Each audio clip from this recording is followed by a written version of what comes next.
Dinda, kamu tahu, kamu itu istimewa. Katanya dengan nada serius. Aku tidak sempat menjawab sebelum dia mendekatkan wajahnya. Bibirnya menyentuh bibirku, dan aku terkejut. Tapi, anehnya, aku tidak menolaknya. Malam itu, semuanya berubah. Assalamualaikum warahmatullahi wabarakatuh. Halo sahabat Maudi, gimana kabar kalian? Kali ini aku akan menceritakan kisahku aku digenjot oleh mertuaku sendiri. Gimana kisahku? Tekan dulu tombol like dan subscribe-nya ya, biar hubungan kita menjadi lebih harmonis. Dan dari sinilah kisahku dimulai. Namaku Dinda. Aku adalah seorang perempuan berusia 25 tahun. Baru 2 tahun menikah dengan Aldi, suamiku yang pekerja keras.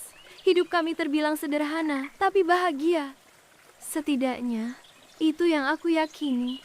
Aldi bekerja di sebuah perusahaan konstruksi besar yang sering membuatnya harus pulang larut malam. Sejak menikah, aku memutuskan berhenti bekerja untuk mengurus rumah. Rutinitas harianku sederhana. Membersihkan rumah, memasak, dan menunggu Aldi pulang. Awalnya, semua terasa menyenangkan, tetapi seiring waktu, kesendirian di rumah mulai membuatku merasa sepi. Hari itu, aku sedang bersantai di sofa ruang tamu, mengenakan kaos longgar dan celana pendek. Bel pintu tiba-tiba berbunyi, memecah keheningan. Aku berjalan menuju pintu dan membukanya tanpa berpikir panjang. Di sana, berdiri Pak Hendra, ayah Aldi. "Halo Dinda, maaf kalau aku mengganggu," katanya dengan senyuman hangat. "Oh, nggak apa-apa, Pak. Silakan masuk," jawabku sambil membuka pintu lebih lebar.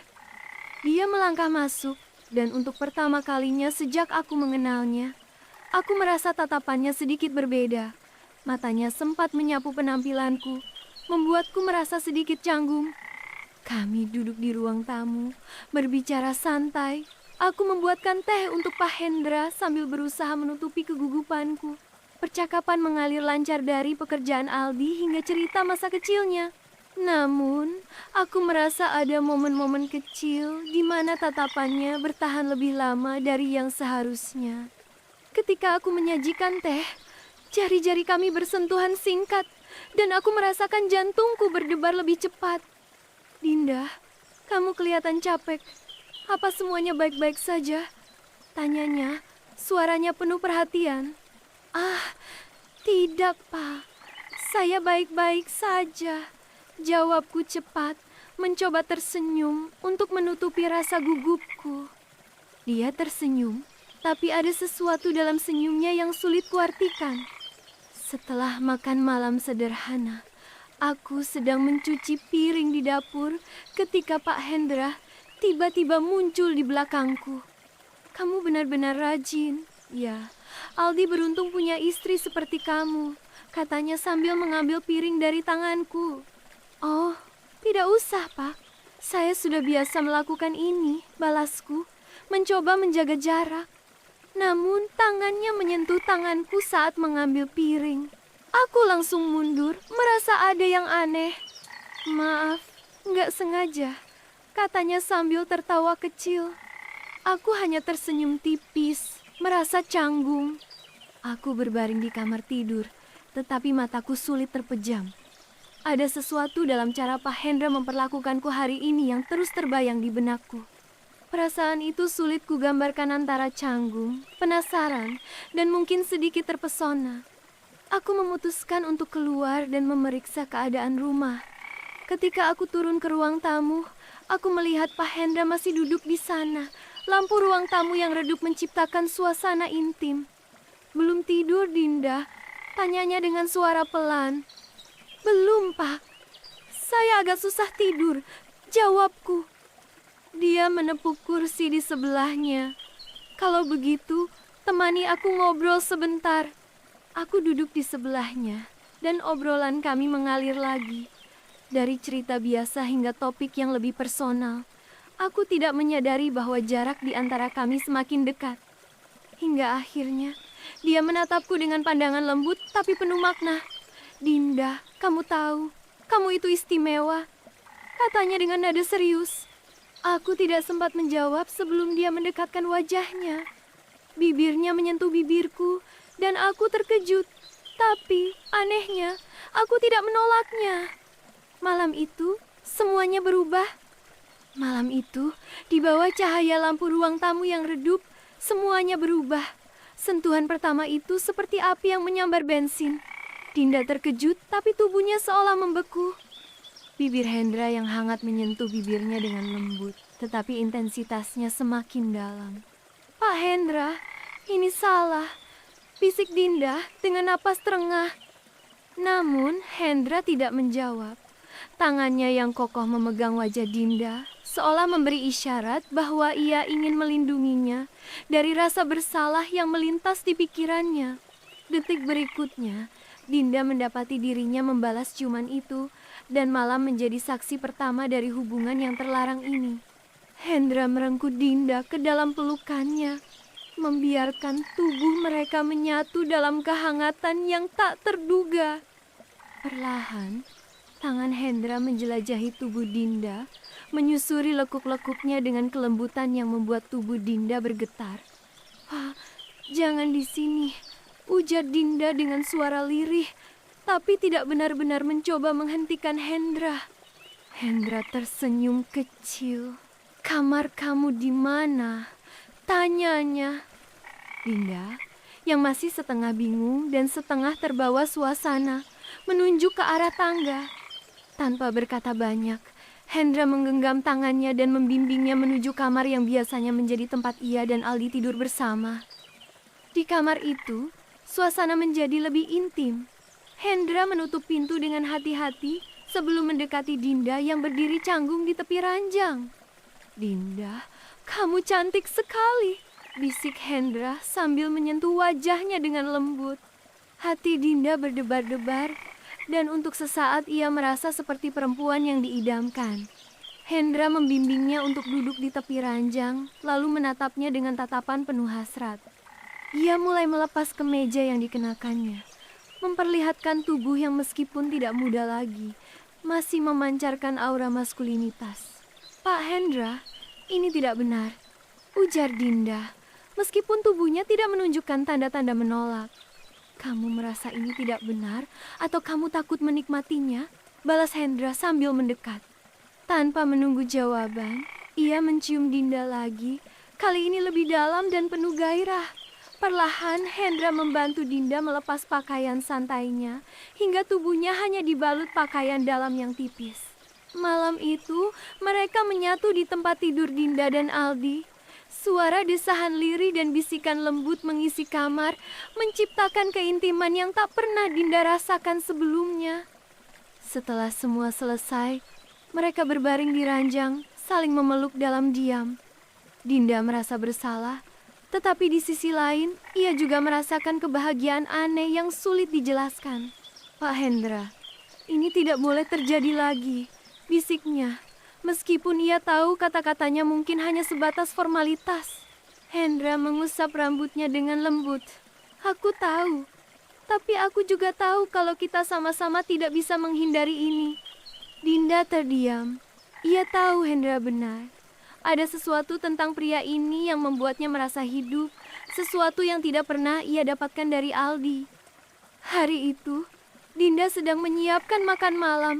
Suara air mendidih dari panci memenuhi ruangan, tetapi pikirannya melayang ke kejadian malam sebelumnya.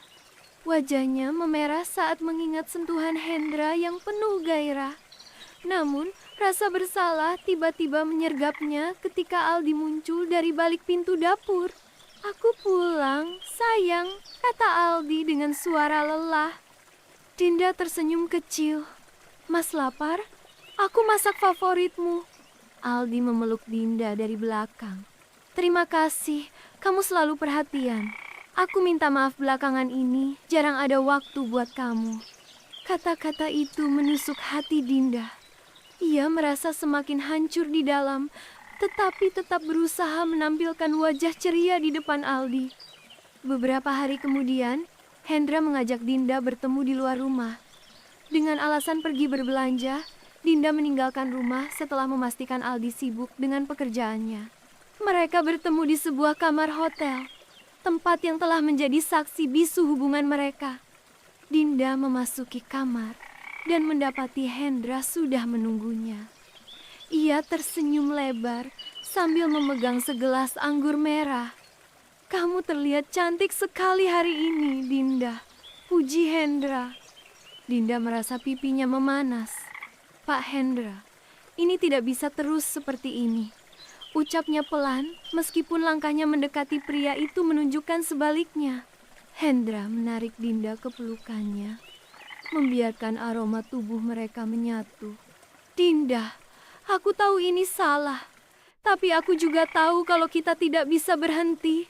Kamu membuatku merasa hidup." Dinda tak mampu menjawab. Ciuman Hendra mendarat di bibirnya, lembut tetapi penuh dengan keinginan. Adegan itu berkembang dengan cepat, dan mereka menyerahkan diri pada hasrat yang menguasai mereka. Saat kembali ke rumah, Dinda menemukan Aldi tertidur di ruang tamu. Wajahnya terlihat begitu damai, membuat rasa bersalah Dinda kembali menyeruak. Ia berdiri di sana beberapa saat, memandangi suaminya. "Maafkan aku, Mas," bisiknya lirih sebelum menuju ke kamar untuk tidur. Namun, ia tak dapat memejamkan mata. Bayangan wajah Aldi yang lelah bercampur dengan ingatan akan Hendra membuat hatinya terbelah antara kesetiaan dan hasrat.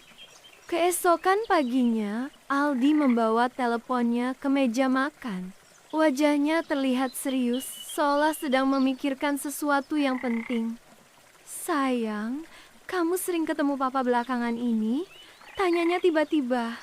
Pertanyaan itu membuat Dinda tersentak, tetapi ia berusaha tetap tenang. "Iya, Mas. Kan papa sering mampir ke sini untuk ngobrol sama aku." Aldi menatap istrinya dengan tajam. "Aku cuma tanya.